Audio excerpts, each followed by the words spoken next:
ಎಲ್ರಿಗೂ ನಮಸ್ಕಾರ, welcome back to my channel. So ನನ್ನ ಹೆಸರು ಮನೋಜ್ ಕುಮಾರ್. ನೀವು ನೋಡ್ತಿದ್ದೀರಾ 3 ಯೂಟ್ಯೂಬ್ ಚಾನಲ್. ಡಿಫ್ರೆಂಟ್ ಆಗೈತೆ ಹೆಸರು. ಸೊ ಫಸ್ಟ್ ಆಫ್ ಆಲ್ ನಾನು ಈ ವಿಡಿಯೋ ಮಾಡ್ತಿರೋದು ಯಾಕೆ ಅಂತ ಹೇಳಿದ್ರೆ, ಹೊಸದಾಗಿ ಕೆಲಸ ಸ್ಟಾರ್ಟ್ ಮಾಡ್ತಾರೆ, ಇವಾಗಷ್ಟೇ ಎಜುಕೇಷನ್ನ ಮುಗಿಸಿ ಕೆಲಸಕ್ಕೆ ಸ್ಟಾರ್ಟಾಗಿ ನಿಂತ್ಕೊಂಡಿರೋಂಥ ಕೆಲವೊಬ್ಬರು ಯುವಕರಿಗೆ ನನ್ನ ಲೈಫಲ್ಲಿ ನಾನು ಮಾಡ್ಕೊಂಡಿರೋ ತಪ್ಪು ನೀವು ಮಾಡ್ಕೊಬಾರ್ದು ಅನ್ನೋ ಒಂದು ಕಾರಣಕ್ಕೆ ಈ ವಿಡಿಯೋ ನಾನು ಮಾಡ್ತಾಯಿದ್ದೀನಿ. ತುಂಬ ರೀಸನ್ಗಳಿದೆ. ನಾನು ಕೆಲಸ ಸ್ಟಾರ್ಟ್ ಮಾಡಿ 8 ವರ್ಷ ಆಗಿದೆ. 8 ವರ್ಷದಲ್ಲಿ ನಾನು ತಿಂಗಳಿಗೆ 1,000 ರೂಪಾಯಿ ಸೇವ್ ಮಾಡಿದ್ರು. ಇವಾಗ ನನ್ನ ಹತ್ರ 96,000 ಇರಬೇಕಾಯಿತು. ಆ ಕೆಲಸ ಸ್ಟಾರ್ಟ್ ಮಾಡ್ಬೇಕಾದ್ರೆ ನಂದು 2,000 ರೂಪಾಯಿ ಸಂಬಳ, ಇವಾಗ 25,000 ಸಂಬಳ.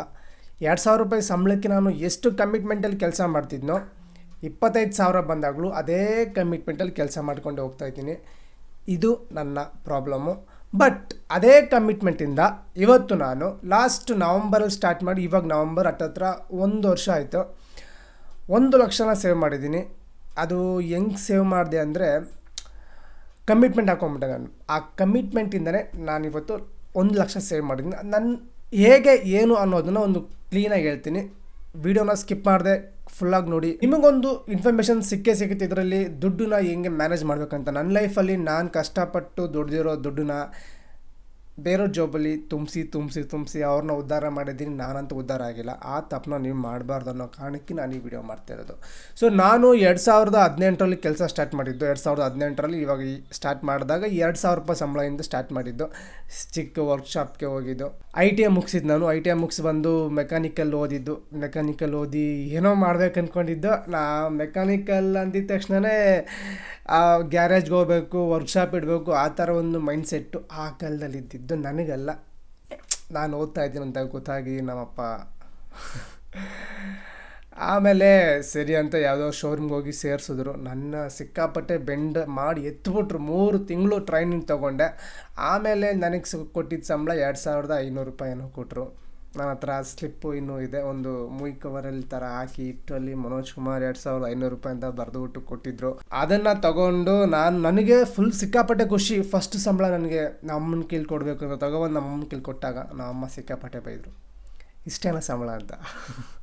ನಮ್ಮಮ್ಮ ಏನೋ ಜಾಸ್ತಿ ಕೊಡ್ತಾರೆ ಅಂತ ಎಕ್ಸ್ಪೆಕ್ಟೇಷನ್ ಇಟ್ಟಿದ್ರು. ಬಟ್ ಅಷ್ಟೇ ಕೊಟ್ಟಿದ್ದು ನನಗೆ ಆದರೆ ಸಿಕ್ಕಾಪಟ್ಟೆ ಖುಷಿ ಇತ್ತು. ಫಸ್ಟು ನಾನು ಕೆಲಸ ಸ್ಟಾರ್ಟ್ ಮಾಡೋಕ್ಕಿಂತ ಮುಂಚೆ ನನ್ನ ತಲೆಯಲ್ಲಿತ್ತು, ತಿಂಗಳಿಗೆ 1,000 ಸೇವ್ ಮಾಡೋಣ. ಅಂದರೆ ಸಂಬಳ ಇಷ್ಟು ಬರುತ್ತೆ, ಆ ಇಷ್ಟು ಸಂಬಳದಲ್ಲಿ ಮನೆಗೆ ಇಷ್ಟು ಕೊಡೋಣ, ನಾನು ಇಷ್ಟು ಖರ್ಚು ಮಾಡೋಣ, ಮಿಕ್ಕಿದ್ದನ್ನ ಸೇವ್ ಮಾಡೋಣ. ಸೇವ್ ಮಾಡಿ ಇಕ್ಕಿರೋ ದುಡ್ಡನ್ನ ನಮ್ಮ ಅಪ್ಪ ಅಮ್ಮನಿಗೆ ಕೊಟ್ಟು ಎಲ್ಲಾದರೂ ಅವ್ರನ್ನ ಸ್ವಲ್ಪ ಟ್ರಿಪ್ ಹೋಗೋ ಥರ ಪ್ಲ್ಯಾನು ನನಗಿತ್ತು. ಒಂದು 50,000 ರೂಪಾಯಿ ದುಡ್ಡು ಮಾಡಿಬಿಟ್ಟು ಅವ್ರನ್ನೆಲ್ಲರೂ ಟ್ರಿಪ್ ಹೋಗಿ ಬನ್ನಿ ಅಂತ ಕಳ್ಸೋಣ. ಅಟ್ಲೀಸ್ಟ್ ಅವರು ಜೀವನ ಪೂರ್ತಿ ಕಷ್ಟಪಡ್ತವ್ರೆ. ನಾನು ಕೊಟ್ಟಿರೋ 50,000 ರೂಪಾಯಿ ದುಡ್ಡಲ್ಲಿ 1 ತಿಂಗಳಾದರೂ ಅವರು ಟ್ರಿಪ್ ಹೋಗಿ ಬರಲಿ ಅನ್ನೋ ಪ್ಲ್ಯಾನ್ ನನಗಿತ್ತು. ಬಟ್ ಇನ್ನೂ ಅದಾಗೇ ಇಲ್ಲ. ಆ ಪ್ಲ್ಯಾನ್ ಹಂಗೇ ಐತೆ. ಈಗ ಆಲ್ರೆಡಿ ಅವ್ರಿಗೆ ವಯಸ್ಸಾಗಿದೆ, ಇನ್ನೂ ವಯಸ್ಸಾಗ್ತಾನೆ ಐತೆ. ಬಟ್ ನನ್ನ ಕೈಲಿ ಏನೂ ಮಾಡೋಕ್ಕಾಗಲಿಲ್ಲ. ಬೇಜಾರಾಗುತ್ತೆ, ಸುಮ್ಮನೆ ಆಗ್ತಾಯಿದ್ದೀನಿ. ಆದರೆ ಸೊ ಅದಾದಮೇಲೆ ಯಾರೋ ಒಬ್ಬರು ಪರಿಚಯ ಇಂದ ಒಂದು ಫ್ಯಾಕ್ಟ್ರಿ ಅನ್ನೋ ಕಾನ್ಸೆಪ್ಟ್ ಬರುತ್ತೆ. ಫ್ಯಾಕ್ಟ್ರಿಗೆ ಹೋಗು, ನಿನ್ಗೆ ಸಂಬಳ ಸಿಗುತ್ತೆ, ಒಳ್ಳೆ ಸಂಬಳ ಸಿಗುತ್ತೆ, ನೀನು ಇಲ್ಲಿ ತೊಗೋತಿರೋದು 2,500, ನಿನ್ಗಲ್ಲಿ 8,000 ಸಂಬಳ ಸಿಗುತ್ತೆ ಅಂದರು. ನಾನು ಶಾಕ್ ಆದೆ. 2,500 ನನಗೆ ಅದೇ ಜಾಸ್ತಿ ದುಡ್ಡು ಅಂತ ಅನ್ನಿಸ್ತಾ ಇತ್ತು. 8,500 ಅದು ಇನ್ನೂ ಜಾಸ್ತಿ ದುಡ್ಡಲ್ಲ ನನಗೆ. ಸರಿ ಹೋಗೋಣ ಅಂತ ಹೋಗ್ಬಿಟ್ಟೆ. ಫಸ್ಟ್ ಡೇ ಫ್ಯಾಕ್ಟ್ರಿ ಲೈಫ್ ಹೆಂಗೆ ಗೊತ್ತಾ, ಅದೊಂಥರ ಕಾಂಟ್ರ್ಯಾಕ್ಟು. ಆಮೇಲೆ ಆ ಜೀವನ ಅಷ್ಟರಲ್ಲೇ ಇರ್ತದೆ. ಯಾರೋ ಒಬ್ರಿಗೆ ಮಾತ್ರ ಅಲ್ಲಿ ಅಪಾಯಿಂಟ್ ಮಾಡ್ಕೋತಾರೆ, ಅವ್ರ ಲೈಫ್ ಸೆಟ್ಲಾಗುತ್ತೆ ಅನ್ನೋದಕ್ಕಿಂತ ಅಪಾಯಿಂಟ್ ಅನ್ನೋ ಒಂದು ಪಟ್ಟ ಹಿಡ್ಕೊಂಡು ಅವ್ರೋಗಿ ಮದುವೆ ಆಗಬೇಕು, ಹೆಣ್ಣು ಕೇಳಬೇಕು ಯಾರನ್ನಾದರೂ. ಅವ್ರ ಲೈಫ್ ಏನು ಸೆಟ್ಲಾಗಲ್ಲ. ಸೊ ನಾನು ಫಸ್ಟ್ ಡೇ ಇಂಟರ್ವ್ಯೂ ಅಂದ ತಕ್ಷಣ ಏನೋ ಒಂಥರ, ಅದು ನಾವೆಲ್ಲ ಮುಗಿಸಿ ಜಸ್ಟ್ ಅವಾಗ ತಾನೇ ಬಂದಿರೋರು. ಇಂಟರ್ವ್ಯೂ ಅಂದ ತಕ್ಷಣ ನನಗೆ ಏನೇನೋ ಇರ್ತದೆ ಮೈಂಡಲ್ಲಿ. ನಾನು ಹಂಗೆ ಟಿಪ್ ಟಾಪಾಗಿ ರೆಡಿಯಾಗಿ ಒಳ್ಳೆ ಫೈಲ್ ಹಿಡ್ಕೊಂಡು ನಮ್ಮ ಅಪ್ಪೊಂದು ಎಕ್ಸೆಲ್ ಗಾಡಿ ಎತ್ಕೊಂಡು ಟ್ರರ್ ಅನ್ಕೊಂಡು ಓಡಿಸ್ಕೊಂಡೋಗಿ ನಿಂತಿದ್ದು ಗಾಡಿ ಮುಂದೆ. ದೊಡ್ಡ ಫ್ಯಾಕ್ಟ್ರಿ ಅದು. ಆಚೆಯಿಂದ ನೋಡೋಕ್ಕೆ ಒಳ್ಳೆ ಗ್ಲಾಸೆಲ್ಲ ಹಾಕಿ ಸೂಪರಾಗಿತ್ತು. ಒಳಗೆ ಹೋಗಿ ನೋಡ್ರಿ ಎಲ್ಲರೂ ನಾರ್ಮಲ್ ಮನೆಗೆ ಹಾಕೊಳ್ಳೋ ಡ್ರೆಸ್ ಥರನೇ ಹಾಕ್ಕೊಂಡು ಶೂಸ್ ಎಲ್ಲ ಸೇಫ್ಟಿ ಶೂಸ್ ಎಲ್ಲ ಇತ್ತು. ಸೇಫ್ಟಿ ಶೂಸ್ ಒಂದು ಎಲ್ರಿಗೂ ಇತ್ತು. ಶೂಸೆಲ್ಲ ಹಾಕ್ಕೊಂಡು ಅಸೆಂಬಲ್ ಮಾಡೋವಂಥ ಒಂದು ಫ್ಯಾಕ್ಟ್ರಿ ಅದು. ಅಲ್ಲೂ ಅಸೆಂಬಲ್ ಮಾಡಿ ನಾನು ಏನಿದು ಇದೇನೋ ಫ್ಯಾಕ್ಟ್ರಿ, ಓಕೆ ಹೋಗಿ ಇಂಟರ್ವ್ಯೂ ಮಾಡೋಣ ಅಂತ ಹೋದೆ. ಇಂಟರ್ವ್ಯೂ ಕೂತ್ಕೊಂಡೆ. ಏನು ಹೆಸರು ಅಂದರು, ಸರ್ ಈ ಥರ ಹೆಸರು, ಇದು ಎಕ್ಸ್ಪೀರಿಯನ್ಸ್ ಎಲ್ಲ ಇದೆ, ಫಸ್ಟ್ ಟೈಮ್ ನಾನು ಕೆಲಸಕ್ಕೆ ಬಂದಿರೋದು, ಇದಕ್ಕಿಂತ ಮುಂಚೆ ಶೋರೂಮಲ್ಲಿ ಕೆಲಸ ಮಾಡ್ತಿದ್ದೆ, ಈಗಷ್ಟೇ ITI ಮುಗಿಸಿ ಬಂದಿದ್ದು, ಆ ಥರ ಈ ಥರ ಹೇಳಿದೆ. ಕೆಲಸ ಮಾಡ್ತೀಯಾ ಅಂದರು, ಸರ್ ಮಾಡ್ತೀನಿ ಅಂದೆ. ಸರಿ ಇವತ್ತಿಂದನೇ ಜಾಯ್ನ್ ಆಗು ಅಂದ್ಬಿಟ್ರು. ನಾನು ಇಷ್ಟೇನೋ ಇಂಟರ್ವ್ಯೂ ಅಂತ, ನಾವು ಸಿನಿಮಾ ಎಲ್ಲ ನೋಡಿ ಇಂಟರ್ವ್ಯೂ ಅಂದರೆ ಬೇರೆ ಏನೋ ಅನ್ನೋ ಥರ ಇರುತ್ತೆ ಅಂದ್ಕೊಂಡು ಕಾಯ್ಕೊಂಡಿದ್ವಿ. ಅಷ್ಟೆಲ್ಲ ಇಂಟರ್ವ್ಯೂ ಮುಗೀತು, ಕೆಲಸಕ್ಕೆ ಇವತ್ತೇ ಬಂದು ನಾನು ಒಳ್ಳೆ ಜೋಶಲ್ಲಿ ಸರಿ ಅವತ್ತೇ ಸರ್ ಇಲ್ಲ ಇವತ್ತಾಗ ನಾನು ಸ್ವಲ್ಪ ಆಚೆ ಹೋಗ್ಬೇಕಾಯ್ತು, ನಾಳೆಯಿಂದ ಬರ್ತೀನಿ ಅಂತಂದೆ. ಅದು ಏನೋ ಒಂಥರ ಇಂಟರ್ವ್ಯೂ ಪಾಸ್ ಆಗಿಬಿಟ್ಟೆ ಅನ್ನೋ ಫೀಲಲ್ಲಿ ಬಂದೆ. ಅದಾದಮೇಲೆ ಇನ್ನು ಕೆಲಸ ಸ್ಟಾರ್ಟ್ ಆಯಿತು. ಕೆಲಸದಲ್ಲಿ ನನಗೆ ಸ್ಟಾರ್ಟಿಂಗ್ ಆವಾಗ 7,500 ಸಂಬಳ ಇತ್ತು. 7,500 ರೂಪಾಯಿ ಕೆಲಸ ಸ್ಟಾರ್ಟ್ ಮಾಡಿದ್ದು. ಆಮೇಲೆ 3 ತಿಂಗಳಾದಮೇಲೆ ಏನೋ 500 ರೂಪಾಯಿ ಜಾಸ್ತಿ ಆಯಿತು, 8,000 ರೂಪಾಯಿ ಏನೋ ಕೊಟ್ಟರು. 8,000 ರೂಪಾಯಿ ಸಂಬಳ ನಾನು ಸ್ಟಾರ್ಟ್ ಮಾಡಿದ್ದು. ಸೊ ಆ 8,000 ರೂಪಾಯಲ್ಲಿ ನಾನು ಫಸ್ಟು ಪ್ಲ್ಯಾನ್ ಮಾಡಿದ್ದು 2,000 ರೂಪಾಯಿ ನನಗೆ, 2,000 ಇನ್ನು 4,000 ರೂಪಾಯಿ ಮನೆಗೆ, ಇನ್ನು ಮಿಕ್ಕಿದ್ದು ಸುಮ್ಮನೆ ಏನಾದರೂ ಪರ್ಚೇಸ್ ಮಾಡೋಣ, ಡ್ರೆಸ್ಸು ಆ ಥರ ಈ ಥರ ಅಂತ ಪ್ಲ್ಯಾನ್ ಇದ್ದಿದ್ದು. ಬಟ್ ನನಗೆ ಆ 8,000 ರೂಪಾಯಿ ಬಂದಾಗಿಂದ ನಾನು ಖರ್ಚುಗಳು ಸೇವಿಂಗ್ ಅನ್ನೋದೇ ಆಗಲಿಲ್ಲ. ನನ್ನ ಅಕೌಂಟಲ್ಲಿ ದುಡ್ಡೇ ಇರ್ತಿಲ್ಲ. ಅಕೌಂಟಲ್ಲಿ ಬರ್ತಿತ್ತು, ನಮ್ಮ ಅಮ್ಮನಿಗೆ ಸುಳ್ಳು ಹೇಳ್ತಿದ್ದೆ, ಸಂಬಳ ಇಷ್ಟೇ ಬಂತು ಅಷ್ಟೇ ಬಂತು ಅಂತ. ಕಟ್ ಮಾಡಿದ್ರು, ರಜಾ ಹಾಕಿದ್ದೆ, ಕಟ್ ಮಾಡಿದ್ರು, ಹಂಗೆ ಮಾಡಿದ್ರು ಹಿಂಗೆ ಮಾಡಿದ್ರು ಅಂತ. ಬರೋ ಸಂಬಳದಲ್ಲಿ ನಾನು ಸಿನಿಮಾ ಹೋಗ್ತಿರ್ಲಿಲ್ಲ, ಬಟ್ಟೆ ತಗೋ, ಸುತ್ತಾಡು, ಆಮೇಲೆ ಫ್ರೆಂಡ್ಸ್ ಯಾರೋ ಕೇಳೋರು, ಮಗ ಕಾಸು ಕೊಡು ಹಂಗೆ ಅನ್ನೋರು, ಅಲ್ಲೇ ಕೊಡ್ತಿದ್ದೆ. ಅದು ಅಪ್ಪ ಅಮ್ಮನಿಗೆ ಹೇಳ್ದೇ ಕೊಡ್ತಿದ್ದೆ, ಅದು ರಿಟರ್ನ್ ಬರ್ತಾನೆ ಇರಲಿಲ್ಲ. ಏನು ಅಂತ ಗೊತ್ತಿಲ್ಲ. ಊಟ ಮಾಡ್ತಿದ್ದೆ, ಸುತ್ತಾಡ್ತಿದ್ದೆ, ಡ್ರೆಸ್ ಗೀಸ್ ತೊಗೋತಿದ್ದೆ, ಆದರೆ ಸೇವಿಂಗ್ ಮಾತ್ರ ಆಗ್ತಾ ಇರಲಿಲ್ಲ. ಹಂಗೇ ಕಂಟಿನ್ಯೂ ಆಯಿತು ಗುರು. ಅದಾದಮೇಲೆ ನಾನು ಅಲ್ಲಿ 3 ವರ್ಷ ಕೆಲಸ ಮಾಡಿದೆ, ಆಮೇಲೆ ಬಿಟ್ಟೆ. ಆಮೇಲೆ ಸೆಂಟ್ರಲ್ ಯಾವುದೋ ಲವ್ ಅಂತ ಆಯಿತು. ಆ ಲವ್ ಅಂತ ಆದಾಗ ಇನ್ನೂ ಸಿಕ್ಕಾಪಟ್ಟೆ ಸುಳುಗಳು ಜಾಸ್ತಿ ಆಯಿತು. ಆಚೆ ಹೋಗೋಕ್ಕೆ ದುಡ್ಡು ಬೇಕು, ಏನಕ್ಕೋ ದುಡ್ಡು ಬೇಕು. ಅಲ್ಲೆಲ್ಲ ದುಡ್ಡೆಲ್ಲ ಖರ್ಚಾಗಕ್ಕೆ ಸ್ಟಾರ್ಟ್ ಆಯಿತು. ಸೇವಿಂಗ್ ಅನ್ನೋದು ಝೀರೋ ಟೋಟಲಿ. ನಾನು ಕೆಲ್ಸಕ್ಕೆ ಹೋಗ್ತೀನಿ, ಈಗ ನನ್ನ ITI ಇವಾಗ ಮುಗಿಯುತ್ತೆ, ನೆಕ್ಸ್ಟ್ ವರ್ಷ ನಾನು ಕೆಲ್ಸಕ್ಕೆ ಹೋಗ್ತೀನಿ ಅಂತ ಅಂದ್ಕೊಂಡಿದ್ದಾಗ ನನ್ನ ಎಕ್ಸ್ಪೆಕ್ಟೇಷನ್ನೇ ಬೇರೆ ಇತ್ತು. ಹಂಗೆ ರೀಚ್ ಆಗಬೇಕು, ಆ ಥರ ದುಡ್ಡು ಸೇವ್ ಮಾಡಬೇಕು, ಹಿಂಗೆ ಮಾಡಬೇಕು, ಹಂಗೆ ಮಾಡಬೇಕು ಅಂತ. ಬಟ್ ನಾನು ಫೀಲ್ಡ್ಗೆ ಇಳಿದಾದ್ಮೇಲೆ ನಾವು ಅಂದ್ಕೊಳ್ಳೋದೇ ಬೇರೆ, ಅಲ್ಲಿ ಆಗೋದೇ ಬೇರೆ, ಆ ಥರ ಆಗೋಯ್ತು. ಅದಾದಮೇಲೆ ಬೇರೆ ಕಂಪ್ನಿಗೆ ಹೋದೆ, ಅಲ್ಲೂ ಸಂಬಳ ಜಾಸ್ತಿ, 12,000 ಸಿಕ್ತು. ಅದಾದಮೇಲೆ ಇನ್ನೊಂದು ಕಂಪ್ನಿಗೆ ಹೋದೆ, ಅಲ್ಲಿ 15,000 ಸಿಕ್ತು. ಆ ಟೈಮಲ್ಲಿ ಒಂದು ಗಾಡಿ ತೊಗೋಬೇಕು ಅನ್ನೋ ಆಸೆ ಆಯಿತು. ಅಲ್ಲಿ ಗಂಟ ನಾನು 5,000 ರೂಪಾಯಿನ ಸೇವ್ ಮಾಡಿರಲಿಲ್ಲ. ನನಗೆ ಗಾಡಿ ತೊಗೊಬೇಕು ಅಂತ ಅನಿಸ್ದಾಗ ಬರೋ ಸಂಬಳದಲ್ಲಿ ನಾನು 5,000 ರೂಪಾಯಿ ಕಮಿಟ್ಮೆಂಟ್ ಎತ್ತಿಕ್ಬಿಟ್ಟೆ. 5,000 ರೂಪಾಯಿ ನನಗೆ EMI ಐತೆ ಅಂತ ಎತ್ತಿಕ್ಬಿಟ್ಟೆ. ಬಟ್ ಇಷ್ಟು ವರ್ಷದಲ್ಲಿ ನಾನು ಮನೆಗೆ 1 ರೂಪಾಯಿ ದುಡ್ಡನ್ನ ಕೊಟ್ಟಿಲ್ಲ. ಸುಮ್ಮನೆ ಸೆಂಟ್ರಲ್ ಏನೋ ಒಂದು ಸಲ ಬಿಸ್ಕೆಟು, ಕಾಫಿ ಪುಡಿನೋ, ಟೀನೋ, ಹಾಲು ಆ ಥರ ಸಣ್ಣ ಪುಟ್ಟ ಮಾತ್ರ ತೊಗೊಬಂದು ಕೊಡ್ತಾಯಿದ್ದಿದ್ದು. ಇಷ್ಟಷ್ಟೇ ನಾನು ಹೆಲ್ಪ್ ಮಾಡ್ತಿದ್ದು ಮನೆಗೆ. ನಾನು ಸ್ವಲ್ಪ ಒಂದು ಫೈನಾನ್ಷಿಯಲ್ ನಾಲೆಜ್ ನನಗೆ ಸ್ವಲ್ಪನೂ ಇಲ್ಲ. ಯಾರಾದರೂ ಹೇಳಿದಿದ್ರೆ ಮೇ ಬಿ ಅರ್ಥ ಆಗ್ತಿತ್ತೇನೋ, ಅದು ಒಂದು ಸ್ಟೋರಿ ಐತೆ, ಹೇಳ್ತೀನಿ. ಅದಾದಮೇಲೆ ಗಾಡಿ ತೊಗೋಬೇಕು ಅಂತ ಹೋದ್ವಿ. ಡ್ಯೂಕ್ 125 ನನ್ನ ಹತ್ರ ಐತೆ ಗಾಡಿ. ಒಂದು ಖುಷಿ ಏನಪ್ಪ ಅಂದರೆ ಆ ಟೈಮಲ್ಲಿ ದೊಡ್ಡ ಬೆಲೆ. ನಾನು ಬೆಂಗಳೂರಲ್ಲಿ ದೊಡ್ಡ ಬೆಲೆ ಅನ್ನೋ ಒಂದು ಚಿಕ್ಕ ಊರಲ್ಲಿದ್ದೀನಿ. ಆ ಊರಲ್ಲಿ ಫಸ್ಟು ನನ್ನದೇ ಡ್ಯೂಕು, ಅಂದರೆ ಸ್ವಂತ. ಅದಕ್ಕಿಂತ ಮುಂಚೆ ಎಲ್ರದ್ದು ಸೆಕೆಂಡ್ಸ್ ಎಲ್ಲ ಇತ್ತು. ಸ್ವಂತವಾಗಿದ್ದು ಗಾಡಿ ತೊಗೊಂಡಿದ್ದು ನನ್ನದೇ ಫಸ್ಟ್. ಅದಾದಮೇಲೆ ಅದಾಗಿ 1 ತಿಂಗಳಿಗೆ ಇನ್ನೊಬ್ರು ಯಾರೋ ತೊಗೊಂಡ್ರು. ಅದೊಂದು ಸಾಧನೆ ಮಾಡಿಬಿಟ್ಟಿದ್ದೀನಿ ನಾನು. ಸೊ ಆವಾಗ ನಾನು ಸಂಬಳ ನನಗೆ ಆವಾಗ ಗಾಡಿ ತೊಗೊಬೇಕಾದ್ರೆ 13,000 ಇತ್ತು. 13,000 ರೂಪಾಯಿ ಸಂಬಳದಲ್ಲಿ ನಾನು 5,000 ರೂಪಾಯಿ ಕಮಿಟ್ಮೆಂಟು ಅಂತ ಎತ್ತಿಕ್ಬಿಟ್ಟೆ. ಇದು ನನ್ನ ದುಡ್ಡು, ಇದು EMIಗೆ ಹೋಗುತ್ತೆ ಅಂತ. ಬಾಕಿ ದುಡ್ಡು ಪೆಟ್ರೋಲು, ಸುತ್ತಾಡು, ಮೂವಿ, ಬಟ್ಟೆ, ಆ ಥರ ಈ ಥರ ಅಂತಲೇ ಖರ್ಚಾಗ್ತಿತ್ತು. ಅದು ನಾನು ಗಾಡಿ ತೊಗೊಂಡಿದ್ದು, ಡೌನ್ ಪೇಮೆಂಟ್ ಹಾಕಿದ್ದು 50,000. ಆ 50,000 ರೂಪಾಯಿ ಸಾಲ ತೊಗೊಂಡಿದ್ದು. ಆಮೇಲೆ ತಿಂಗಳ ನಾ 5,000 ರೂಪಾಯಿ EMI 3 ವರ್ಷಕ್ಕೆ ಹಾಕ್ಕೊಂಡಿದ್ದು.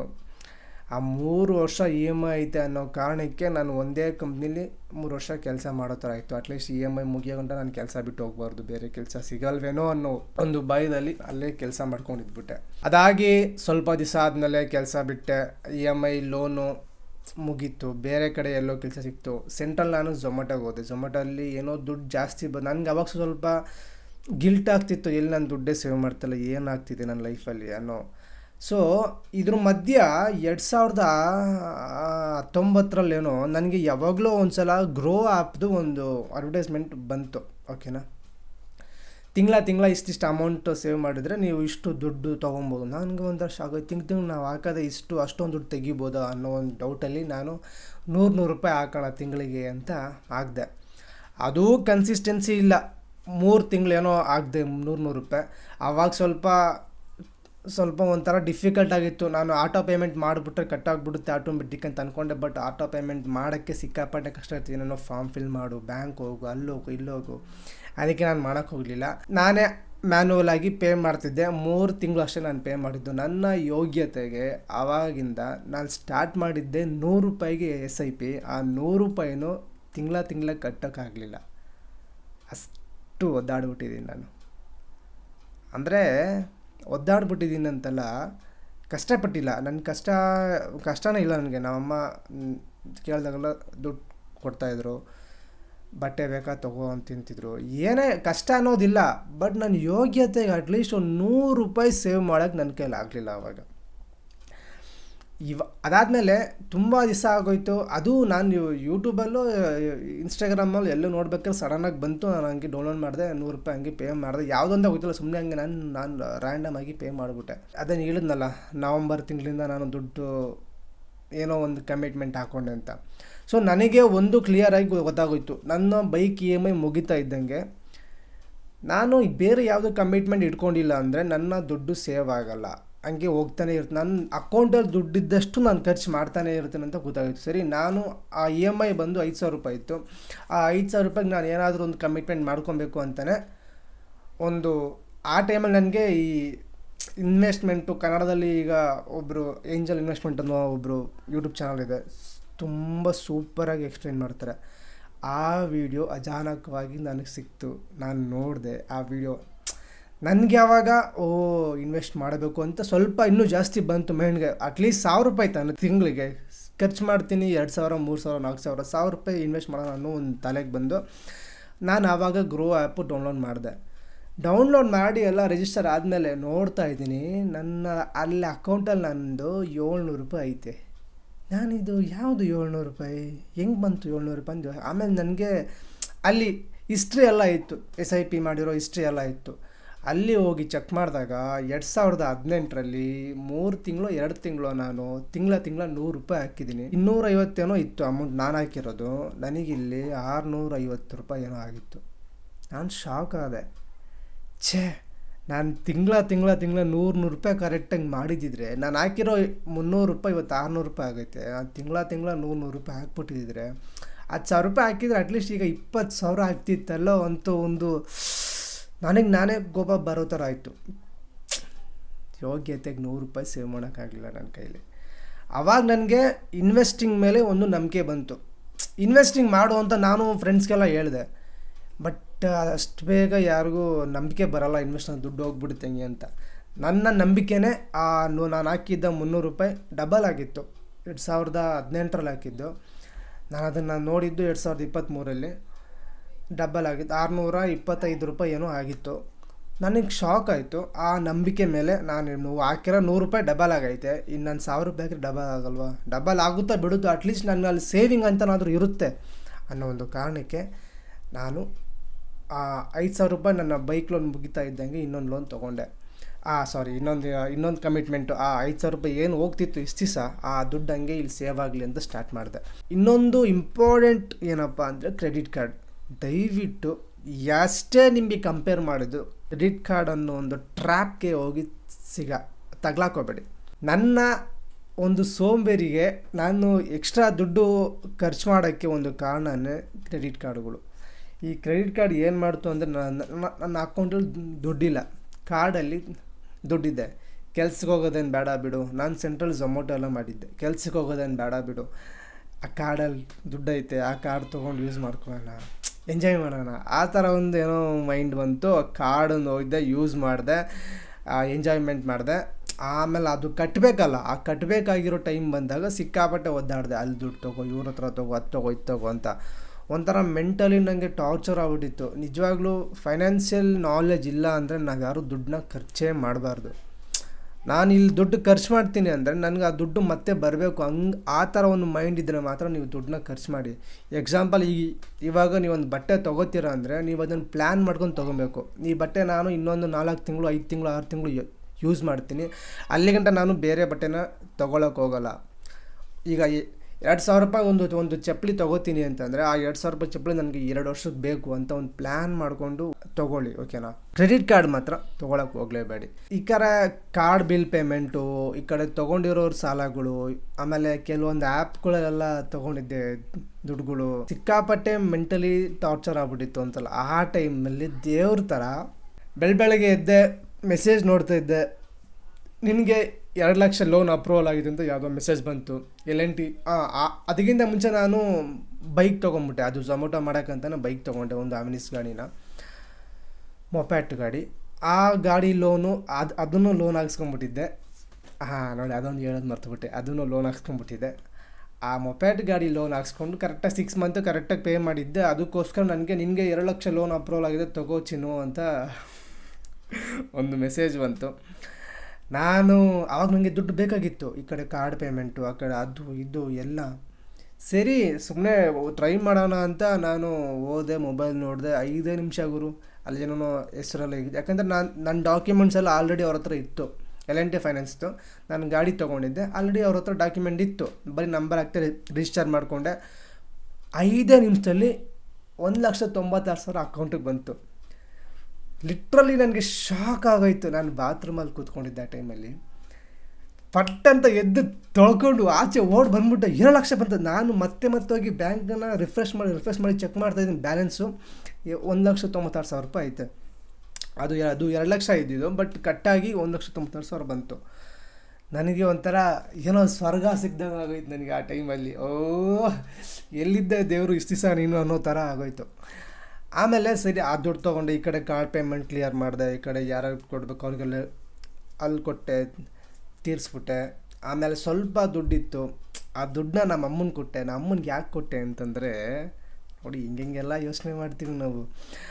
ಈ ಥರ ಲೋನ್ ತೊಗೊಂಬಿಟ್ಟೆ, ಅದು EMI ಕಟ್ಟಬೇಕು, ತಿಂಗಳ ಅಟ್ಲೀಸ್ಟ್ ಸ್ವಲ್ಪ ದುಡ್ಡು ಕೊಟ್ಟರೆ ಅಮ್ಮನ ಕೈಯಿಂದ EMI ದುಡ್ಡನ್ನ ಇಸ್ಕೊಬೋದು ಅನ್ನೋ ಒಂದು ಕಾರಣಕ್ಕೆ ನಾವು ಅಮ್ಮನಿಗೆ ಒಂದು 70,000 ರೂಪಾಯಿ ಏನೋ ಇತ್ತು ಅನಿಸುತ್ತೆ, ಅದನ್ನು ನಾನು 70,000 ರೂಪಾಯಿ ಅಮ್ಮನಿಗೆ ಕೊಟ್ಬಿಟ್ಟೆ.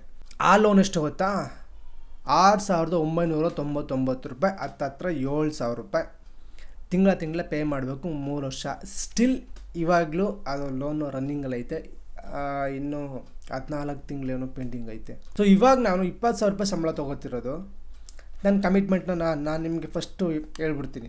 20,000 ರೂಪಾಯಿ ಸಂಬಳದಲ್ಲಿ 5,000 ರೂಪಾಯಿ ಲೋನು, ಅದು ಇವಾಗ ರೀಸೆಂಟಾಗಿ ತೊಗೊಂಡಿದ್ದು ಮನೆ ಏನೋ ಕಟ್ಟಬೇಕು ಅಂತ 1 ಲಕ್ಷ ತೊಗೊಂಡ್ವಿ.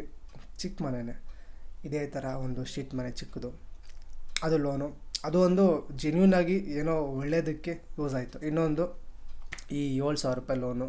ಅದಾದಮೇಲೆ ನಾನು ಹೇಳಿದ್ನಲ್ಲ, ನವಂಬರಿಂದ ಇಲ್ಲಿ ಗಂಟ ನಾನು 1 ಲಕ್ಷ ಸೇವ್ ಮಾಡಿದ್ದೀನಿ ಅಂತ. ನಾನು ಇನ್ವೆಸ್ಟ್ ಮಾಡೋಕ್ಕೆ ಸ್ಟಾರ್ಟ್ ಮಾಡಿದೆ. ನಿಜವಾಗ್ಲೂ ಆ ಇನ್ವೆಸ್ಟ್ಮೆಂಟ್ ನಾನು ಎಲ್ರಿಗೂ ಮಾಡಿ ಅಂತ ಹೇಳಲ್ಲ. ಇದು ನನಗೆ ಬ್ಯಾಂಕಲ್ಲಿ ದುಡ್ಡಿಟ್ಟರೆ ನಾನು ದುಡ್ಡು ಖಾಲಿ ಆಗ್ತಿತ್ತು.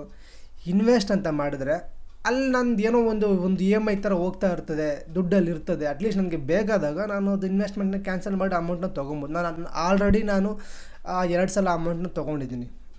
ಒಂದು ಸಲ 30,000, ಒಂದು ಸಲ 20,000 ತೊಗೊಂಡಿದ್ದೀನಿ. ನನಗೆ ಅದು ಹೆಲ್ಪ್ ಆಯಿತು. ಈಗ ನಾನು ಆ 20,000 30,000 ರೂಪಾಯಿ ನಾನು ಬೇರೆ ಯಾರ ಹತ್ರನೂ ಹೋಗಿ ಬಡ್ಡಿ ನಿಂತ್ಕೊಂಡು ತೊಗೊಳೋದ್ಕಿಂತ ಈ ಥರ ತೊಗೊಂಡಿದ್ದು ನನಗೆ ಹೆಲ್ಪ್ ಆಯಿತು. NFO ಅಂತ ಏನೇನೋ ಬರುತ್ತೆ ಇನ್ವೆಸ್ಟ್ಮೆಂಟಲ್ಲಿ. ಈ ಥರ ಯಾರೋ ಯೂಟ್ಯೂಬಲ್ಲಿ ಹೇಳೋದನ್ನ ನಾನು ಅದನ್ನು ನೋಡಿ ಇನ್ವೆಸ್ಟ್ಮೆಂಟ್ ಮಾಡಿದ್ದು. ಹೊಸ NFO ತೊಗೊಳ್ಳಿ, 10 ರೂಪಾಯಿಂದ ಸ್ಟಾರ್ಟ್ ಆಗುತ್ತೆ ಅಂತ. ನನಗೆ ಗೊತ್ತಿಲ್ಲ, ಅದ್ರ ಬಗ್ಗೆ ಅಷ್ಟೊಂದು ನಾಲೆಜೆಲ್ಲ ಏನೂ ಇಲ್ಲ. ಆ ಯೂಟ್ಯೂಬರ್ ಮೇಲೆ ಒಂದು ನಂಬಿಕೆ ಇಟ್ಟು ನಾನು ತೊಗೊಂಡೆ. ನನಗೆ ಇನ್ವೆಸ್ಟ್ಮೆಂಟ್ ಬರುತ್ತೋ ಇಲ್ಲೋ ಗೊತ್ತಿಲ್ಲ, ಅಟ್ಲೀಸ್ಟ್ ನನಗೆ ನನ್ನ ದುಡ್ಡು ಅಲ್ಲಿರುತ್ತೆ ಅನ್ನೋ ಒಂದು ನಂಬಿಕೆ. ಅದಕ್ಕೋಸ್ಕರ ನಾನು ಅದನ್ನು ಇನ್ವೆಸ್ಟ್ ಮಾಡಿದೆ. ಇನ್ನು ಮಿಕ್ಕಿದ್ದನ್ನ ನಾನು ಏಂಜಲ್ ಒನ್ ಆ್ಯಪಲ್ಲಿ ಇನ್ವೆಸ್ಟ್ ಮಾಡ್ತಾಯಿದ್ದೀನಿ. ಇವಾಗ ಏಂಜಲ್ ಒನ್ ಆ್ಯಪಲ್ಲಿ ನನ್ನ ಹತ್ರ 54,000 ರೂಪಾಯಿ ಏನೋ ಐತೆ. ಅದು NFO ಅಂತ ಹೇಳಿದ್ನಲ್ಲ, ಅದರಲ್ಲಿ 58,000 ರೂಪಾಯಿ ಏನೋ ಐತೆ. 1 ಲಕ್ಷ ಸೇವ್ ಮಾಡಿದ್ದೀನಿ. ಅದೇ ದುಡ್ಡು ಏನಾದರೂ ನಾನು ನನ್ನ ಬ್ಯಾಂಕ್ ಅಕೌಂಟಲ್ಲಿ ಇಟ್ಕೊಂಡು ಯೂಸ್ ಮಾಡಿದ್ದಿದ್ರೆ ಆ 1 ಲಕ್ಷ ದುಡ್ಡನ್ನ ನಾನು ಸೇವ್ ಮಾಡೋಕ್ಕಾಗ್ತಾ ಇರಲಿಲ್ಲ. ಈ ಇನ್ವೆಸ್ಟ್ಮೆಂಟ್ ಅನ್ನೋ ಒಂದು ತಲೆಗೆ ಬಂದಾಗಿಂದ ನಾನು ಅಟ್ಲೀಸ್ಟ್ 1 ಲಕ್ಷ ದುಡ್ಡನ್ನ ಸೇವ್ ಮಾಡಿದ್ದೀನಿ. ಸೊ ಎಲ್ರಿಗೂ ಹೇಳೋದೊಂದೇ, ನನಗೆ ಅಷ್ಟೊಂದು ನಾಲೆಜ್ ಗೊತ್ತಿಲ್ಲ. ನಾನು ಆ 200 ರೂಪಾಯಿ ಹಾಕಿದ್ನಲ್ಲ ಅವಾಗ, ಆ 200 ರೂಪಾಯಿ 600 ರೂಪಾಯಿ ಆಗಿತ್ತು. ಬಟ್ ಆವಾಗ ನಾನು ಏನಾದರೂ ಕನ್ಸಿಸ್ಟೆನ್ಸಾಗಿ 100 ರೂಪಾಯಿ ಹಾಕೊಂಡು ಬಂದಿದ್ದರು, ನನ್ನ ಹತ್ರ ಅಟ್ಲೀಸ್ಟ್ ಒಂದು 50,000 ರೂಪಾಯಿ ಆದರೂ ಇರ್ತಿತ್ತು ಏನೋ, ಅಟ್ಲೀಸ್ಟ್ ಒಂದು 20,000 ರೂಪಾಯಿ ಆದರೂ ಎಕ್ಸ್ಟ್ರಾ ಇರ್ತಿತ್ತು ನನ್ನ ಹತ್ರ. ಸೊ ಅದೊಂದು ನಂಬಿಕೆಯಿಂದ ನಾನು ನಿಮ್ಗೆ ಹೇಳ್ತಿರೋದು ಏನಪ್ಪ ಅಂದರೆ, ನೀವು ಎಷ್ಟು ಬೇಗ ಸ್ಟಾರ್ಟ್ ಮಾಡೋಕ್ಕಾಗ್ತಿರೋ, ಇವಾಗ ನೀವು ಫಸ್ಟು ಸಂಬಳ ತೊಗೊಂಡು ನೀವು ಕೆಲ್ಸಕ್ಕೆ ಹೋಗ್ತೀರಾ ಅಂದರೆ, ನೀವು ನಿಮ್ಮ ದುಡ್ಡನ್ನ ಡಿವೈಡ್ ಮಾಡ್ಕೊಳ್ಳಿ ಫಸ್ಟು. ದುಡ್ಡು ಮನಿ ಮ್ಯಾನೇಜ್ಮೆಂಟ್ ಯಾರು ಮಾಡ್ತಾರೋ ನಿಜವಾಗ್ಲೂ ಬೇಗ ಸಕ್ಸಸ್ ಆಗ್ತಾರೆ, ಮೇಲೆ ಬರ್ತಾರೆ, ಫೈನಾನ್ಷಿಯಲಿ ಫ್ರೀಡಮ್ ಅವ್ರಿಗೆ ಸಿಗುತ್ತೆ, ಬೇಗ ಸಿಗುತ್ತೆ. ಸೊ ಡಿವೈಡ್ ಮಾಡಿ. ನಿಮ್ದೇನಾದರೂ ಸಾಲ ಇತ್ತು ಅಂದರೆ ಸಾಲನ ಫಸ್ಟು ತೀರಿಸ್ಕೊಂಬಿಡಿ. ಅದಕ್ಕಿಂತ ಮುಂಚೆ ಡಿವೈಡ್ ಮಾಡ್ಕೊಳ್ಳಿ ಅಮೌಂಟ್ನ. ಈಗ 10,000 ರೂಪಾಯಿ ದುಡ್ಡು ನಿಮಗೆ ಬರುತ್ತೆ ಅಂದರೆ 10,000 ರೂಪಾಯಲ್ಲಿ 3,000 ರೂಪಾಯಿ ನಿಮ್ಮ ಮನೆಗೆ, 2,000 ರೂಪಾಯಿ ನಿಮಗೆ ಮೀನ್ಸ್ ನಿಮ್ಮ ಪೆಟ್ರೋಲು ಅಥವಾ ಕೆಲವು ಸಲ ನೀವು ಊಟ ಅಂತ ಹೋಟ್ಲಿಗೆ ಹೋಗ್ತೀರಾ ಫ್ರೆಂಡ್ಸು ಜಾಲಿ, 2,000 ರೂಪಾಯಿ ಎತ್ತಿಕ್ಕಿ. ಆ 2,000 ರೂಪಾಯಿ ಎತ್ತಿಕಿದ್ರು ಮಿಕ್ಕಿದ 5,000 ರೂಪಾಯಿ ಇರುತ್ತೆ. ಆ 5,000 ರೂಪಾಯಲ್ಲಿ ನೀವು ನಿಮ್ದೇನೋ ಲೋನ್ ಇತ್ತು ಅಂದರೆ ಅದು ಸಾಲನ ತೀರಿಸ್ಕೊಳ್ಳೋಕ್ಕೆ ಎಲ್ಲೋ ಚೀಟಿನೋ ಏನೋ 4,000 ಹಾಕೊಳ್ಳಿ, ಇನ್ನು 1,000 ರೂಪಾಯಿ ಬಾಕಿ ಇರುತ್ತಲ್ಲ. ದಯವಿಟ್ಟು ಹೇಳ್ತೀನಿ, ಆ 1,000 ರೂಪಾಯಿನ ಯಾವುದಾದ್ರೂ ಒಳ್ಳೆ ಮ್ಯೂಚುವಲ್ ಫಂಡಲ್ಲಿ ಸಜೆಷನ್ ತೊಗೊಂಡು ಇನ್ವೆಸ್ಟ್ ಮಾಡಿ. ಬೇರೆ ದಾರಿನೆಲ್ಲ, ನಾವೆಲ್ಲ ಮಿಡಲ್ ಕ್ಲಾಸ್ಗಳು. ಒಂದು ಬಿಸ್ನೆಸ್ ಮಾಡಿದ್ರೆ ನಾವು ಮೇಲೆ ಬರ್ತೀವಿ, ಇನ್ನೊಂದು ಒಳ್ಳೆ ಸಂಬಳ ಇರಬೇಕು, ಏನೂ ಇಲ್ಲ ನಮಗೆ. ಇವಾಗ ನಾನು ಡೈರೆಕ್ಟಾಗಿ ಚಿನ್ನ ತೊಗೊಬೇಕಂದ್ರೆ ನನ್ನ ಹತ್ರ ಮಿನಿಮಮ್ ಒಂದು 12,000 ರೂಪಾಯಿ ಇರಬೇಕು. ಇದೇ ನನ್ನ ಹತ್ರ ಇಲ್ಲ. 1,000 ರೂಪಾಯಿ ಅಮೌಂಟ್ನ SIP ಥರ ಮಾಡ್ಕೋದ್ರೆ 1 ವರ್ಷಕ್ಕೆ 12,000 ರೂಪಾಯಿ ಆಗಿರುತ್ತೆ. ಅಟ್ಲೀಸ್ಟ್ ನೀವು ಮ್ಯೂಚುವಲ್ ಫಂಡಲ್ಲಿ ಹಾಕೋದು ಏನಕ್ಕಪ್ಪ ಅಂದರೆ, ನೀವು ಬ್ಯಾಂಕಲ್ಲಿ ಇಟ್ಕೊಂಡ್ರೆ ನೀವು ದುಡ್ಡನ್ನ ಖಾಲಿ ಮಾಡ್ತಾನೇ ಇರ್ತೀರ. ಮ್ಯೂಚುವಲ್ ಫಂಡ್ ಅಂತ ಒಂದು ಸೆಟ್ ಮಾಡಿ ಬಿಟ್ಬಿಟ್ರೆ ನಿಮ್ಗೇನೋ EMI ಐತೆ ನನಗೆ ಅನ್ನೋ ಥರ ನೀವು ಅಲ್ಲಿ ಆಗ್ತೀರಾ. ಸೊ ನಿಮಗೆ ಇನ್ವೆಸ್ಟ್ ಮಾಡೋಕ್ಕೆ ಕಷ್ಟ ಅಂದರೆ ಅಟ್ಲೀಸ್ಟ್ FD ಈ ಥರ ಪೋಸ್ಟ್ ಆಫೀಸ್ ಹೋಗಿ ಎಲ್ಲಾದರೂ ಹೋಗಿ ಇನ್ವೆಸ್ಟ್ ಮಾಡ್ಬೋದು. ಇನ್ವೆಸ್ಟ್ ಮಾಡಿ ನಿಜ ಹೇಳ್ತೀನಿ, ಸಿಕ್ಕಾಪಟ್ಟು ನನಗೆ ಅದು ನಾನು ಹೇಳಿದ್ನಲ್ಲ 2018ರಲ್ಲಿ ಎಲ್ಲೋ ವೀಡಿಯೋ ನೋಡ್ಬೇಕಾದ್ರೆ ಸಡನ್ನಾಗಿ ಎಲ್ಲೋ ಸಿಕ್ತು ವೀಡಿಯೋನ, ಅದು ನೋಡಿ ಇನ್ವೆಸ್ಟ್ ಮಾಡಿದಂತ. ಅದಾದಮೇಲೆ ನನಗೆ ಆ ಥರ ವೀಡಿಯೋಗಳು ನನಗೆ ಸಿಗಲಿಲ್ಲ. ನಾನು ಅದನ್ನು ಇನ್ವೆಸ್ಟ್ಮೆಂಟ್ ಹಂಗೆ ಮರ್ತೋಗ್ಬಿಟ್ಟೆ. ಈ ಬೇರೆ ವೀಡಿಯೋಸ್ ಎಲ್ಲ ಬರ್ತಾ ಇರುತ್ತೆ, ಅದನ್ನು ಕಾಮಿಡಿ ಅದು ಇದು ನೋಡ್ಕೊಂಡು ಜೀವನನೇ ಹಾಳು ಮಾಡಿಬಿಟ್ಟೆ. ಅದಾದಮೇಲೆ ನನಗೆ ನವಂಬರಲ್ಲಿ ಆ ಥರ ಇನ್ವೆಸ್ಟ್ಮೆಂಟ್ ವೀಡಿಯೋ ನನಗೆ ಸಿಕ್ತು. ಆಮೇಲೆ ನಾನು ಸ್ಟಾಪ್ ಮಾಡೋಕ್ಕೆ ಹೋಗಲಿಲ್ಲ. ಅವಾಗ ನಾನು ಕಂಟಿನ್ಯೂಸ್ ಆಗಿ ಮಾಡ್ಕೊಂಡೆ ಬಂದಿದ್ದೀನಿ. ಆವಾಗಿಂದನು ಅಟ್ಲೀಸ್ಟ್ ನಾನು ಮಾಡ್ಕೊಂಡು ಬಂದಾಗಿಂದನೂ ನನ್ನ ಹತ್ರ 1 ಲಕ್ಷ ಸೇವ್ ಆಗೈತೆ, ಸಾಕು ನನಗೆ. ಇವಾಗ ನಾನು ಸತ್ರು ನಾನು ನೆಮ್ಮದಿಯಾಗಿ ಸಾಯ್ತೀನಿ. ಯಾಕೆ ಗೊತ್ತಾ? ಒಂದು ಇನ್ವೆಸ್ಟ್ ಮಾಡಿದ್ದೀನಿ, ಅಕಸ್ಮಾತ್ ನಾನು ಸತ್ತರೆ ಆ ಇನ್ವೆಸ್ಟ್ಮೆಂಟ್ ದುಡ್ಡಿಂದ ನಮ್ಮ ಮನೆಗೆ ಸ್ವಲ್ಪ ಹೋಗುತ್ತೆ. ಅದು ಏನೇನೋ ಐತೆ, ಸ್ವಲ್ಪ ಪ್ರೊಸೀಜರೆಲ್ಲ ಐತೆ, ಅವೆಲ್ಲ ಹೋಗುತ್ತೆ. ಇನ್ನೊಂದು ಲೈಫ್ ಇನ್ಶೂರೆನ್ಸ್ ನಾನು ತೊಗೊಂಡಿದ್ದೀನಿ. ನನಗೆ ಮಾತ್ರ ಲೈಫ್ ಇನ್ಶೂರೆನ್ಸ್ ನಾನು ತೊಗೊಂಡಿದ್ದೀನಿ. ಅಕಸ್ಮಾತ್ ನನಗೇನಾದ್ರು ಆಕ್ಸಿಡೆಂಟೋ ಏನೋ ಆದರೆ ಹತ್ತತ್ರ 50 ಲಕ್ಷ ನನಗೆ ಕವರ್ ಸಿಗುತ್ತೆ. ಆ 50 ಲಕ್ಷ ನಮ್ಮ ಅಮ್ಮಂಗೆ ಹೋಗುತ್ತೆ. ಇನ್ನೊಂದು, ಇವಾಗ ಪ್ರೆಸೆಂಟ್ ನನಗೇನಾದರೂ ಹೆಲ್ತ್ ಪ್ರಾಬ್ಲಮ್ ಆದರೆ ಆ ಹೆಲ್ತ್ಗೂ ಸೇರಿ ನಾನೊಂದು ಹೆಲ್ತ್ ಇನ್ಶೂರೆನ್ಸ್ ತೊಗೊಂಡಿದ್ದೀನಿ. ಆಮೇಲೆ ಇನ್ನೇನೈತೆ ನನ್ನ ಹತ್ರ, ಅದು ಬಿಟ್ಟು ಸೇವಿಂಗ್ಸ್ ಸ್ವಲ್ಪ ಇನ್ವೆಸ್ಟ್ಮೆಂಟ್ ಅದು ಹೇಳಿದ್ನಲ್ಲ, ಅದು ಇನ್ವೆಸ್ಟ್ಮೆಂಟ್ ಬಂದು ನಾನು 3 ಹಾಕಿದ್ದೀನಿ. 3 NF ಹಾಕಿದ್ದೀನಿ. ಇಲ್ಲಿ 2,000, ಇಲ್ಲಿ 2,000, ಇಲ್ಲಿ 2,000 ಆ ಥರ ಹಾಕಿದ್ದೀನಿ. ಒಂದು ಲೈಫ್ ಇನ್ಶೂರೆನ್ಸು, ಇನ್ನೊಂದು ಹೆಲ್ತ್ ಇನ್ಶೂರೆನ್ಸು. ಸೊ ನಾನು ಇವಾಗ ನನಗೆ ಮುಂಚೆ ಒಂದು ಭಯ ಇತ್ತು, ಅಕಸ್ಮಾತ್ ನನಗೇನಾದರೂ ಆದರೆ ನಮ್ಮ ಅಪ್ಪ ಅಮ್ಮನ ನೋಡ್ಕೊಳ್ಳೋದು ಯಾರು? ನನ್ನನ್ನು ನಂಬ್ಕೊಂಡು ನಮ್ಮ ಅಪ್ಪ ಅಮ್ಮ ಅವ್ರಿಗೆ ಒಂದೊತ್ತು ಊಟಕ್ಕೆ ಎಲ್ಲೋಗ್ತಾರೆ, ಏನು ಮಾಡ್ತಾರೆ? ನಮಗೆ ಸ್ವಂತ ಮನೆ ಇಲ್ಲ. ಮನೆ ಕಟ್ಟಿದ್ವಿ ಅಂತ ಹೇಳಿದ್ವಲ್ಲ, ಅದು ಕೂಡ ಗೌರ್ಮೆಂಟ್ ಜಾಗದಲ್ಲಿ ಕಟ್ಟಿರುವಂಥ ಒಂದು ಮನೆ. ಸ್ವಂತ ಮನೆ ನಮಗಿಲ್ಲ. ಅಕಸ್ಮಾತ್ ನನಗೇನಾದರೂ ಆದರೆ ನಮ್ಮ ಅಪ್ಪ ಅಮ್ಮ ಎಲ್ಲಿಗೆ ಹೋಗ್ತಾರೆ? ಆ ಭಯ ನನಗೆ ಕಾಡ್ತಾ ಇತ್ತು. ಗುರು, ನನ್ನನ್ನೇ ನಂಬ್ಕೊಂಡಿರೋ ನಮ್ಮ ಅಪ್ಪ ಅಮ್ಮ ಎಲ್ಲಿಗೆ ಹೋಗ್ತಾರೆ, ಏನು ಮಾಡ್ತಾರೆ ಅಂತ. ಸೊ ಈ ಲೈಫ್ ಇನ್ಶೂರೆನ್ಸು, ಈ ಇನ್ವೆಸ್ಟ್ಮೆಂಟು ಅವೆಲ್ಲ ಮಾಡಿದಾಗಿಂದ ಅಟ್ಲೀಸ್ಟ್ ನನ್ನ ಮನೆಗೆ ನಾನು ಸತ್ತರೆ ಸಾಯಬಾರ್ದು, ಅದು ನನಗೆ ಆಸೆ. ಅಕಸ್ಮಾತ್ ಏನೋ ಆಕಸ್ಮಿಕವಾಗಿ ಏನೋ ಆಯಿತು ಹೋದೆ ಅಂತಂದರೆ ನನ್ನ ಮನೆಗೆ ದುಡ್ಡು ಬರುತ್ತೆ, ಅದು ನನಗೆ ಸಾಕು. ಇವಾಗ ನಾನು ಸತ್ರು ನೆಮ್ಮದಿಯಾಗಿ ಸಾಯ್ತೀನಿ. ಸೊ ನಿಮ್ಗೆಲ್ರಿಗೂ ಹೇಳ್ತಿರೋದು ಒಂದೇ, ಒಂದು ಇನ್ವೆಸ್ಟ್ಮೆಂಟನ್ನು ಬೇಗ ಸ್ಟಾರ್ಟ್ ಮಾಡಿ, ಒಂದು ಹೆಲ್ತ್ ಇನ್ಶೂರೆನ್ಸ್ ತೊಗೊಳ್ಳಿ. ಆದರೆ ಒಂದು ಲೈಫ್ ಇನ್ಶೂರೆನ್ಸ್ ತೊಗೊಳ್ಳಿ, ಆದರೆ ಹೆಲ್ತ್ ಇನ್ಶೂರೆನ್ಸ್ನ ಬೇಗ ಇನ್ವೆಸ್ಟ್ ಮಾಡಿ. ದುಡ್ಡನ್ನ ಹೆಂಗೆ ಮ್ಯಾನೇಜ್ ಮಾಡೋದಂತ ಸಿಕ್ಕಾಪಟ್ಟೆ ವೀಡಿಯೋಸ್ ಐತೆ. ಈಗ ಕನ್ನಡದಲ್ಲಿ ಐತೆ, ಬೇರೆ ಬೇರೆ ಲ್ಯಾಂಗ್ವೇಜಲ್ಲೂ ಐತೆ. ನಿಮ್ಗೆ ಯಾವ ಲ್ಯಾಂಗ್ವೇಜ್ ಕಂಫರ್ಟಬಲು ಅದನ್ನು ನೋಡಿ ಎಂಜಾಯ್ ಮಾಡಿ. ಇವಾಗ ನನಗೆ ಬರೋ ಸಂಬಳದಲ್ಲಿ ನಾನು ಸಿನಿಮಾಗೂ ಹೋಗ್ತೀನಿ, ಇನ್ವೆಸ್ಟು ಮಾಡ್ತೀನಿ, ಹೋಟ್ಲಿಗೂ ಹೋಗ್ತೀನಿ, ಅವಾಗ ಸ್ವಲ್ಪ ಟ್ರಕ್ಕಿಂಗೂ ಹೋಗ್ತೀನಿ. ಟೋಟಲಾಗಿ ನಾನು ಎಂಜಾಯ್ ಮಾಡ್ತಾಯಿದ್ದೀನಿ. ಇನ್ವೆಸ್ಟ್ಮೆಂಟು ಐತೆ, ಈ ಕಡೆ ಫ್ಯೂಚರ್ ಪ್ಲ್ಯಾನಿಂಗು ಐತೆ, ಎಲ್ಲ ಐತೆ. ಸೊ ನಿಮಗೆ ಸಂಬಳ ಜಾಸ್ತಿ ಇರಬೇಕು ಅನ್ನೋ ಅವಶ್ಯಕತೆ ಇಲ್ಲ. ಬರೋ ಸಂಬಳದಲ್ಲಿ ನೀವು ಹೆಂಗೆ ಮ್ಯಾನೇಜ್ ಮಾಡ್ತೀರ ಅನ್ನೋದೇ ಇಂಪಾರ್ಟೆಂಟ್ ಆಗುತ್ತೆ. ಅದೊಂದು ಸಿಕ್ಕಾಪಟ್ಟೆ ವೀಡಿಯೋಸ್ ಐತೆ. ಆ ವೀಡಿಯೋಸ್ ಎಲ್ಲ ನೋಡಿ ಅದರ ಬಗ್ಗೆ ಸ್ವಲ್ಪ ತಿಳ್ಕೊಳ್ಳಿ. Take care, bye bye, see you. ಸಿಗ್ತೀನಿ ಮುಂದಿನ ವಿಡಿಯೋದಲ್ಲಿ. Love you all. See you. Stay tune with 3 ಅನ್ನೋ ಯೂಟ್ಯೂಬ್ ಚಾನಲ್ಲೇ. ಸಬ್ಸ್ಕ್ರೈಬ್ ಮಾಡ್ಕೊಳ್ಳಿ, ಫಾಲೋ ಮಾಡಿ, ಲೈಕ್ ಮಾಡಿ, ಶೇರ್ ಮಾಡಿ. ನಿಮ್ಮ ಅನಿಸಿಕೆಗಳನ್ನ, ಈ ವಿಡಿಯೋನ ಇಲ್ಲಿಗಂಟ ಯಾರೂ ನೋಡಿರೋಕ್ಕೆ ಚಾನ್ಸೇ ಇಲ್ಲ. ಸುಮ್ಮನೆ ಏನಾದರೂ ಹೇಳ್ತಾನೆ ಇರ್ತೀನಿ. ಇಷ್ಟ ಆಗಿದರೆ ಲೈಕ್ ಮಾಡಿ, ಕಮೆಂಟ್ ನಿಮ್ಗೇನು ಅನಿಸುತ್ತೆ, ನಿಮ್ಮ ಅಭಿಪ್ರಾಯ ಏನು ಅಂತ ಕಮೆಂಟ್ ಮಾಡಿ. ನಮ್ಮನ್ನೆಲ್ಲ ಕಮೆಂಟೇ ಮಾಡಲ್ಲ ಯಾರು, ಪರವಾಗಿಲ್ಲ, ಒಂದಿನ ಬರುತ್ತೆ. ಕಮೆಂಟ್ ಮಾಡಿ. Take care, bye, see you. Love you all.